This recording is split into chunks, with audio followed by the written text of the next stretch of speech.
एक जवान लड़की जो ना जाने कितने समय से यहाँ पर अंटार्कटिक की इस बर्फ की सिल्ली पर खुद की मौत की दुआ मांग रही है। दूर दूर सिर्फ और सिर्फ या तो बर्फ है या फिर पानी है, पानी भी ऐसा कि जिंदा इंसान को मुर्दा बना दे।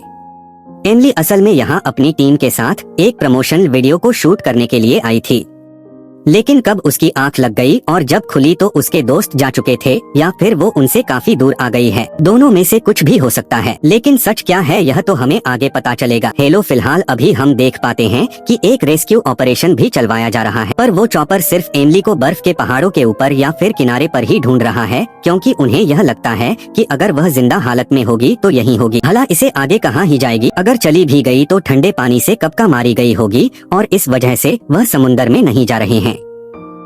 वहाँ अमली तो समुंदर में ही खुद की जान की भीख मांग रही है। ऊपर वाले से वो एक बर्फ के छोटे से टुकड़े पर खड़ी है जो उसकी जान भी बचा रहा है, और नहीं भी।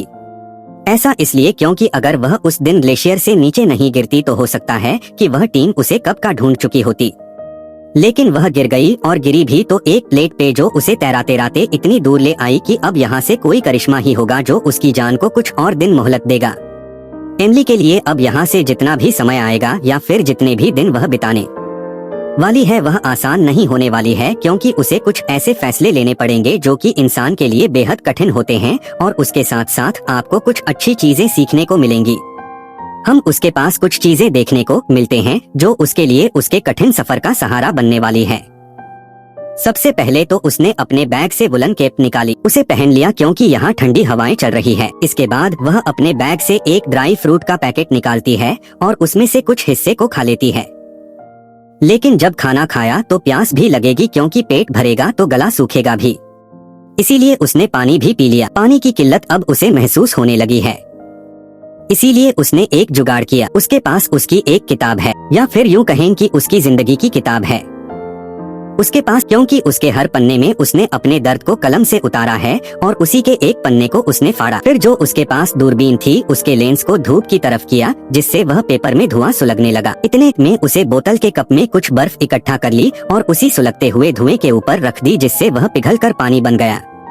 फिर कुछ इस तरह से उसे अपनी प्यास को संगीत। एक सबसे अनमोल चीज भी है उसके पास जो उसकी जान से भी अनमोल है। वो है एक बॉक्स जिसके अंदर उसकी छोटी बहन एमिली की राख है, जिसकी मौत तब हुई जब वह 7 साल की थी, और एमिली 10 की। उसकी मौत के दिन उन्हें वादा किया था कि वह उसकी आखिरी राख को दुनिया की सबसे खूबसूरत और ऊंचाई जगह पर बिखेर देगी।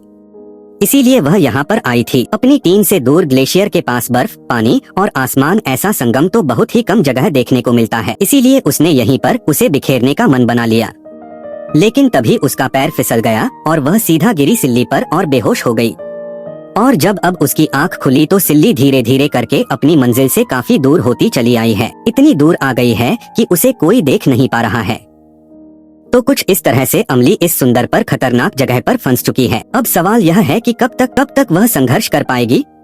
एक समय तो आएगा जब उसे वह ड्राई फ्रूट का पैकेट खत्म हो जाएगा, तब वह क्या करेगी? खैर, यही चीजें आगे देखेंगे। फिलहाल अभी आते हैं अमली पर, जिसे उसे वहीं बर्फ के नीचे दबा अपना सेलफोन मिल जाता है, पर उसकी डिस्प्ले जा चुकी है। लेकिन हाँ, अभी थोड़े बहुत नेटवर्क आ रहे हैं, पर वो किसी काम के नहीं है, क्योंकि वो किसी को कॉल नहीं कर सकती।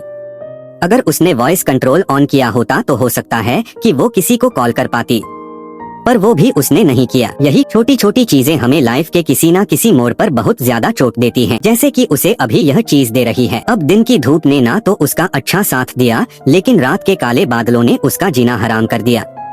तेज बर्फीले तूफान आ गए जो उसकी हर उम्मीद को तोड़ रहे हैं। पर एमिली डटी रहती है। उसने अपने बैग से अपना टेंट निकाला, जैसे तैसे उस प्लेट पर फिक्स कर दिया, लेकिन हवा इतनी ज्यादा तेज थी उसका टेंट फट जाता है। लेकिन अभी भी वह उसके अंदर ब्लैंकेट लपेटी सोई चुपचाप बैठी थी। उस रात उस प्लेट का कुछ हिस्सा भी टूट चुका था, जिससे वह थोड़ा और छोटा हो गया, लेकिन अभी ठीक ठाक ही स्पेस है, इसीलिए अमली को इस बात की ज्यादा चिंता नहीं है। अब अगले दिन हमने फिर से रेस्क्यू चॉपर को उड़ते हुए देखा, पर आज भी वह उसे ग्लेशियर के ऊपर देख रहा है, जहाँ तो वह थी ही नहीं। ऊपर से उन्हें कल आए तूफान के बारे में पता चला, जिससे उन्हें यह कहीं ना कहीं लगने लगा है कि अगर वह जिंदा भी होगी तो वह तूफान में जरूर मारी गई होगी।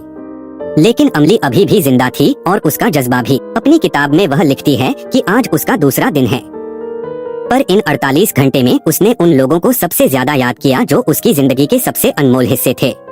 पहला तो उसकी माँ, फिर उसकी छोटी बहन, लेकिन हाँ उसने एक और चीज को याद किया जिसके साथ उसका नाता कुछ खास नहीं है, पर उसे उम्मीद है कि वह बहादुरों और बेकसूर लोगों का साथ जरूर देते हैं। फैमिली ईश्वर की बात कर रही थी। दूसरे दिन उसने थोड़ी बहुत वर्जिश की ताकि अपने शरीर को गर्म रख सके। खाने के लिए उसने उन ड्राई फ्रूट को खाया, पर ज्यादा दिन वह उन्हें नहीं खा सकती वरना वह खत्म हो जाएंगे। इसीलिए वह मछली पकड़ने के लिए बैठ गई, क्योंकि उसके पास वह कांटा भी है जिनसे मछलियाँ पकड़ी जाती है। पर बैठते बैठते वह लेट गई, लेकिन एक भी मछली उसके हाथ नहीं लगी। तभी अचानक से आसमान में एक पैसेंजर प्लेन दिखा, जिसको देखकर वह अपना हाथ जोर जोर से हिलाती है, पर यह बात उसे अच्छे से पता है कि वह उन्हें देख नहीं पाएंगे। अगर आप भी उसकी जगह पर होते तो यह काम जरूर करते। संगीत उम्मीद पर तो दुनिया कायम है। जैसे आरसीबी 18 साल बाद मैच जीत सकती है, तो हम क्यों नहीं। इतने में अमली का फोन बज गया। वह फौरन भागते हुए अंदर गई।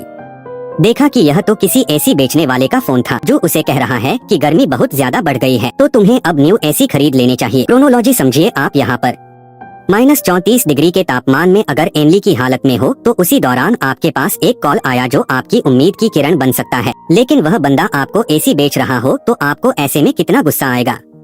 खैर, यहाँ एमिली उसे समझाती है कि अभी वह अंटार्कटिक के एक स्नो प्लेट पर है और वह बहुत बुरी तरह से फंसी हुई है। प्लीज वह उसकी मदद करे। जो सुन वह लड़का कहता है, यार मैंने एक से एक बहाने सुने हैं, पर यह वाला तो एकदम तगड़ा है, फ्रेश है। एकदम फोन कट हो गया है। अमली की उम्मीद भी उसकी साथ टूट गई। उसने ऐसे नहीं बहुत कोशिश की, बहुत उसे समझाया कि उसकी जान भी जा सकती है, लेकिन वह लड़का मानने को राजी ही नहीं था। आज पहली बार हम उसकी आंखों में मौत का डर देखते हैं, क्योंकि उसके प्लेट के 2 टुकड़े और टूट के बह चुके हैं। और ऐसा इसलिए हुआ क्योंकि रात में तूफान आया था और उसे समुंदर की लहरें बहुत तेज हो चुकी है। उसी के झटकों से उसकी प्लेट, जो उसकी जिंदगी की एक लकीर है, उसमें भी दरार आ चुकी है। एमिली वहीं बेचारी परेशान होकर बैठी गई। बैठे बैठे कब सुबह से रात हो गई उसे पता नहीं चला। आज की रात उसने उसी टेंट में गुजारी। उसे फटे हुए वही वाले जगह को सिल दिया, जिससे उसे आज की रात ज्यादा कोई परेशानी नहीं हुई। लेकिन हाँ, नीचे से एक आवाज बार बार आ रही है जो उसे बहुत ज्यादा डरा रही है, पर वो उस पर ज्यादा ध्यान नहीं देती। तीसरा दिन था, उसे यहाँ पर अभी तक कुछ भी ऐसी उम्मीद नहीं दिखी जिससे उसे पल भर के लिए खुशी मिल सके। रात में उसने अपने टेंट के बाहर अपनी टॉर्च भी गाड़ दी ऑन करके, ताकि अगर वहाँ पर कोई गुजरे तो उसे देख सके। लेकिन कोई फायदा नजर नहीं आ रहा। पूरी रात उसके ख्यालों में सिर्फ उसकी छोटी बहन ही आ रही थी। उसने उसे कई सारे वादे किए थे जो अब उसे बिखरते हुए नजर आ रहे हैं। लेकिन जैसे ही सुबह हुई, उसके सामने एक जहाज दिखा जो शायद कार्गो शिप था। उसने फौरन अपने मिरर निकाले और उसी की तरफ रोशनी करके सिग्नल देने की कोशिश करने लगी। उसकी यह तरकीब रंग लाई। कोई था इंसान जिसने उसे देख लिया। उसने उस शिप को उस तरफ मोड़ लिया और यह देखकर एमिली बहुत खुश हुई। पर वह फौरन अंदर आई और अपने बिखरे सामानों को पैक करना शुरू कर दिया, क्योंकि उसे अब अपने घर का रास्ता दिख रहा था। लेकिन दोस्तों, यह खुशी भी उसकी कुछ चंद लम्हों की थी। जब वह बाहर आई सामान को लेकर, तो वो शिप वहाँ जा चुका था, क्योंकि वह कभी वहाँ था ही नहीं। यह सिर्फ उसका एक वहम था और कुछ नहीं। जी हाँ, अब फैमिली को भ्रम आने शुरू हो गए हैं। यह निशानी है एक कमजोर थके हुए शरीर की। बस उम्मीद है कि ऐसे में कोई गलत निर्णय ना वो ले ले। अपनी इस हालत से वह इतना ज्यादा खफा हो चुकी है। उसने गुस्से के मारे वहाँ एक छोटी सी जंप लगाई, जिससे हुआ यह कि वह दरार पड़ी प्लेट टूट गई। और फिर वही हुआ जिसका हमें सबसे ज्यादा डर था। फैमिली उस ठंडे पानी की गहराई में जा समाई। जैसे जैसे वह नीचे जा रही है, उसे अपनी छोटी बहन की हर कही वह बातें याद आ रही है जो उसे डूबने से रोक रही है। आखिर उसने वादा भी तो किया है कि उसकी एशेस को बिखेरने का, तो उसके बिना वह कैसे मर सकती है। जैसे तैसे करके वह ऊपर आई, लेकिन पहले तो सिर्फ ठंड थी, लेकिन अब तो उसका पूरा शरीर पानी से भीग चुका है। ऐसे में उसके पास सिर्फ एक ही चारा है, जितनी जल्दी हो सके गीले कपड़ों को उतार कर फेंक दिया और खुद को उस गर्म ब्लैंकेट में लपेट ले। कांपती हुई अमली ने ऐसा किया, पर उसकी हालत अब बेकार होती जा रही है। तभी उसे बाहर से कुछ आवाजें आई। जब वह टेंट के बाहर आई तो देखा कि उस तरफ एक छोटा सा पोलर बियर का बच्चा दिखा, जो असल में उसी की तरह सेम हालातों में था। एमिली ने इंसानियत दिखाई, उसकी तरफ कुछ ड्राई फूड फेंक दिए, जिससे वह खुश होकर खाने लग गया। लेकिन तभी उसे दूरबीन से देखा कि उसकी माँ उसकी तरफ आ रही है, तो वह फौरन टेंट में जाकर छुप गई। लेकिन दोस्तों, वह आ चुकी थी। उसने कई बार उसके टेंट पे हाथ पांव मारे और अंदर बैठी एमिली ने एक छू तक नहीं की। वह चुपचाप बैठी रही, क्योंकि उसे पता है कि अगर उसने हल्की सी भी हरकत की तो वह मर जाएगी। कुछ लम्हों के बाद जब उसे एहसास हो गया कि अब वह जा चुका है, तो उसने बाहर आकर देखा तो उसका वह स्नो प्लेट पहले से थोड़ा और छोटा हो चुका है। उसकी उम्मीद अब टूटी हुई नजर आ रही है। लेकिन तभी उसके ऊपर आसमान में नॉर्थन लाइट नजर आती है। नॉर्थन लाइंस नजर आती है, जो देखने में बेहद ही खूबसूरत थी। इस नजारे को देखने के बाद वह खुद भी मंत्रमुग्ध हो जाती है। इसीलिए उसने अपना स्नो डाइविंग सूट पहना और वहीं पर परफॉर्म करने लगी। परफॉर्म करते करते उसने अपनी छोटी बहन की अस्थियों को वहीं बिखेर दिया। उसे एक आखिरी अलविदा कहा। वापस टेंट में आने पर वह अपनी ही बहन से बातें करती है। उसे कहती है कि अब वह आजाद हो चुकी है। उसने उसे दुनिया की सबसे खूबसूरत जगह पर बिखेर दिया। अब वह जहाँ जाना चाहती है जा सकती है। और दूसरी साइड से वह जवाब एमिली खुद ही दे रही थी, जिस बात से आप अंदाजा लगा सकते हैं कि इस तन्हाई से वह किस कदर पीड़ित हो चुकी है। उसे अब खुद के ही आवाज को सुनने का मन कर रहा है, क्योंकि जब से वह यहाँ पर फंसी है सिर्फ ठंडी हवा को ही महसूस कर रही है। इतने में कुछ ऐसा हो जाता है जिसकी हमें बिल्कुल उम्मीद नहीं थी। हैरी का दोबारा कॉल आया। वही सेल्समैन जो एसी भेज रहा था। इस बारी वह एसी सेल करने के लिए कॉल नहीं करता, बल्कि वह उसे यह कहने वाला था कि वह अभी जिंदगी से तंग आ गया। उसे उस काम से कोई इज्जत नहीं करता। संगीत, हर कोई कस्टमर उसे गालियां देता है, लेकिन सिर्फ एक वही थी जिसने उसे सही से बात की।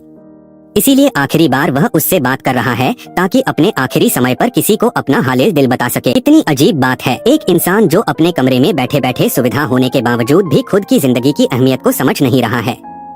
और एक ऐसा इंसान एमिली जो पिछले 5 दिन से सिर्फ यही प्रार्थना कर रही है, किसी भी तरह करके कोई फरिश्ता आ जाए जो उसकी जान बचा ले। 2 मोड़ हैं जिंदगी के। अब हैरानी की बात यह है कि एमिली ने उसे यह बताने की कोशिश ही नहीं की कि वह किन हालातों से जूझ रही है, बल्कि वह तो हंस रही है। ऐसा इसलिए क्योंकि उसे बहुत ही सुकून मिल रहा है हैरी से बात कर। पिछले 5 दिन से उसने किसी दूसरे इंसान की आवाज तक नहीं सुनी। हैरी अपने बारे में काफी कुछ बताता है, कैसे बचपन में उसके मॉम डैड की मौत के बाद वो इन बड़ी सी दुनिया में अकेला पड़ गया। उसके बहुत से सपने थे, लेकिन अंत में जब उसकी जीभ खाली होने लगी, उसने सपनों को बेच दिया और उससे खरीदी एक ऐसी जॉब जिसमें उसे हर दिन न जाने कितने लोगों की गालियां सुननी पड़ती है, न जाने क्या क्या बोलते हैं अब। लेकिन अब वह खत्म हो चुका है। दरअसल एमिली बाहर की दुनिया में अच्छी खासी पॉपुलर है और यह चीज हैरी भी जानता है। इसीलिए वह कहता है कि तुम्हारा तो सही है, बड़े बड़े घर हैं, खूब सारे पैसे हैं, जिंदगी की कोई फिक्र नहीं है। लेकिन सच्चाई क्या है वह तो अभी एमिली जानती है। उसे भी अपनी कहानी बताई, कैसे एक दिन जब वह और उसकी छोटी बहन खेल रही थी, अचानक बारिश शुरू हो गई। उसकी बहन ने कहा कि हमें घर चलना चाहिए, लेकिन मेरा मन था रेस लगाने का, इसीलिए मैं भागने लगी। लेकिन मेरी बहन नहीं भाग रही थी, तो मैंने उसे वह कह दिया जिसका मलाल शायद मुझे मेरी मौत के बाद ही होगा। मैंने उसे कायर कहा, जो सुन वह भी भागने लगी और तभी वह हुआ जो करोड़ों में एक बार होता है। उसके ऊपर बिजली गिर गई, जिससे वह वहीं मारी गई। उस दिन के बाद से मैं उसकी मौत का गेट में घुट घुट कर जी रही हूँ। सब कुछ होकर भी मेरे पास कुछ नहीं है। बातें करते करते सुबह हो गई और अब तक वह हैरी को यकीन हो गया कि वह सच में बर्फ के बीच फंसी हुई है, क्योंकि उसने जब उसके दोस्तों की पोस्ट को देखा तो उसे यकीन हो गया। उसने अमली को यह भी बताया कि सर्च ऑपरेशन रोक दिया गया है, क्योंकि रेस्क्यू टीम को उसका रेड स्कार्फ मिला है, जिससे उन्हें यह लग रहा है कि वह मर चुकी है। यह सुनकर वह घबरा गई और हैरी से कहने लगी, जाओ जाकर सभी को बता दो कि मैं जिंदा हूँ, मुझे कुछ नहीं हुआ है। लेकिन इससे पहले कि वह कुछ बोल पाती, अचानक किसी चीज की टक्कर उसे हो गई। दरअसल एक शिपिंग कंटेनर था, जिसकी टक्कर से वह सबसे छोटे वाले प्लेट पर रह गई। उसे किसी भी तरह करके उसे दूसरे बड़े प्लेट पर जाना होगा, जिसके लिए उसने छलांग तो मारी, लेकिन अपने ही सामानों के ऊपर वह कूद गई, जिससे कि उसके स्केटिंग शूज उसके पेट में घुस जाती है। दर्द के मारे वह चिल्ला पड़ी, लेकिन यहाँ उसके दर्द को देखने वाला कोई नहीं है। अब इसके बाद उसने कुछ मछलियाँ पकड़ने वाले कांटे से खुद के घाव को टाँका लगाया, वहीं चुपचाप सो गई। इसके अलावा कोई चारा नहीं है। उसका फोन, किताब, सब कुछ उस टक्कर की वजह से पानी में गिर चुका है, यानी कि अब कोई उम्मीद नहीं बची। इतने में उसके पास एक मछली आकर गिर गई, तो वह उसी से बातें करना शुरू कर देती है। जब इंसान खुद से हार जाता है तो वह उन चीजों को अपना दोस्त बना लेता है जो उन्हें सिर्फ सुन सकता है। अक्सर आपने देखा होगा, बिखरते हुए लोगों के पास कुत्ते ज्यादा होते हैं। उस मछली से वह माफी मांगती है, क्योंकि अब वह उसे खाने वाली थी, लेकिन खा नहीं पाई। जब तक वह तड़पती रही है, तब तक वो उन दोनों के बीच बातें होती रही। जब एमिली ने देखा कि अब उसने कोई भी रिस्पांस देना बंद कर दिया, तो वह उसे जल्दी से पानी में फेंक देती है, जिससे वह आखिरकार बच गई। काश एमिली भी मछली होती। प्यार और भूख से उसका पेट फट रहा है, इसीलिए उसे मजबूरन समुंदर का पानी पीना पड़ा। लेकिन ऐसा वह कर नहीं सकी, क्योंकि अगले ही पल उसे उल्टियाँ हो गई। लेकिन तभी ईश्वर उस पर मेहरबान हो जाता है, क्योंकि उसी समय तेज बारिश होने लगी, जिससे वह अपनी प्यास तो बुझा लेती है, लेकिन ऐसा लग रहा है कि यह उसके अंदर जा रही आखिरी पानी की बूंदें हैं, क्योंकि अगले दिन जब वह सोकर उठी तो वह पूरी तरह से पानी में थी। बर्फ पूरी तरह पिघल चुकी है। अब क्या ही करें, सब कुछ तो करके उसने देख लिया। ऐसे में इंसान सिर्फ एक ही चीज करता है, वह उम्मीद छोड़ देता है, और उसने भी वही किया। वह पानी की गहराई में जाने लगी, लेकिन तभी उसे किसी की आवाज सुनाई दी। दरअसल ऊपर हेलीकॉप्टर आ चुका है। उसे बचाने के लिए हैरी ने खुद के साथ साथ अमली को भी बचा लिया। उसे रेस्क्यू कर लिया जाता है, और जब वह पूरी तरह से ठीक हो गई तो उसी जगह पर गई जहां उसकी बहन की मौत हुई थी। वहां उसे माफी मांगी और फिर फोन लगाया हैरी को, यानी कि अब वह दोनों मिलने वाले हैं और दोनों की ही जिंदगी में उजाला आने वाला है। कभी कभी कुछ लोगों के साथ सिर्फ वक्त बिताने से सब कुछ अच्छा हो जाता है। आज इस लाइन को एमिली और हैरी ने सच साबित कर दिया। आपको कहानी कैसी लगी हमें कमेंट करके जरूर बताइएगा।